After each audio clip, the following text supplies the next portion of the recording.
Hi guys! For today's story ng ating video ay nasa galaan na naman nga tayo at nandito kami ngayon sa isang resort. Kami nga ay na-invite lang din dito dahil birthday ng isa sa mamila ni Dexy at dito ito ginanap sa tubigan sa Dasmariñas, Cavite.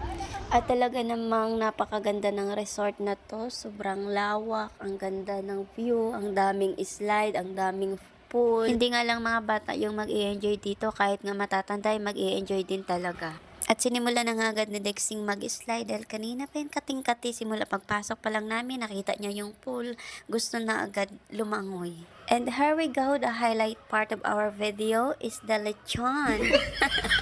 Siyempre, kakantahan muna natin ng happy birthday, yung my birthday, bago kumain.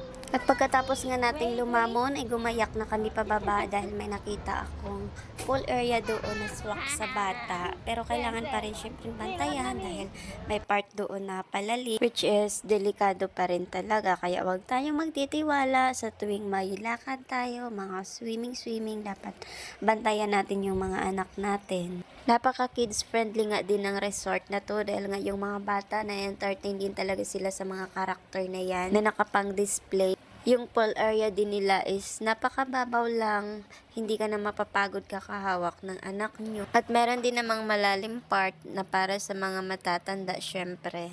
Ito na nga pala yung pool na sinasabi kong swak sa bata. Tingnan nyo naman sa Dexy, padapa na lang dyan. Hindi mo na nga kailangan samahan sa tubig dahil kaya naman na niya. At isa nga ito sa pinaka nagustuhan ko dito sa resort na to kasi nga yung mga bata minsan, lalo na sa mga swimming, gusto nila na sila na lang. Dahil ganyan nga yung aking anak tuwing nagsiswimming kami, ayaw na niyang magpahawak. Nakala mo naman ang galing-galing na niyang lumangoy at ang laki-laki na niya. Kaya sobrang natuwa ako sa resort na to talaga. At sana nga ay makabalik pa kami dito since medyo malapit lang din naman. Mag-i-slide na naman nga itong aking anak at hindi pa nga nadala sa una niyang slide na nakainom na ng tubig. O sige, tingnan natin yung galing mo. Pero nga hinawakan ko pa rin siya kasi syempre kawawa naman at medyo malalim. Natuwa pa rin naman siya kahit hindi siya lumubog sa tubig. Meron na naman nga siyang nakitang isang spot kaya bigla na lang tumakbo at ito na nga yung flower na may tubig. Pero ang ganda nga din talaga dito.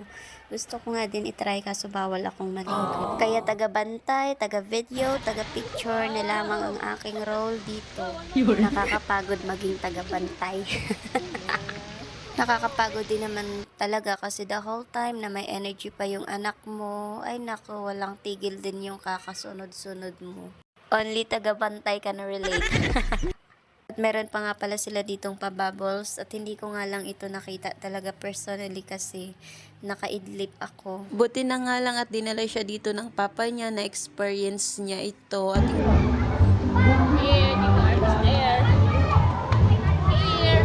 At syempre nga, hindi ito palalampasin ni Dixie ang train. At hanggang dito na nga lang din ang ating video. Thank you for watching.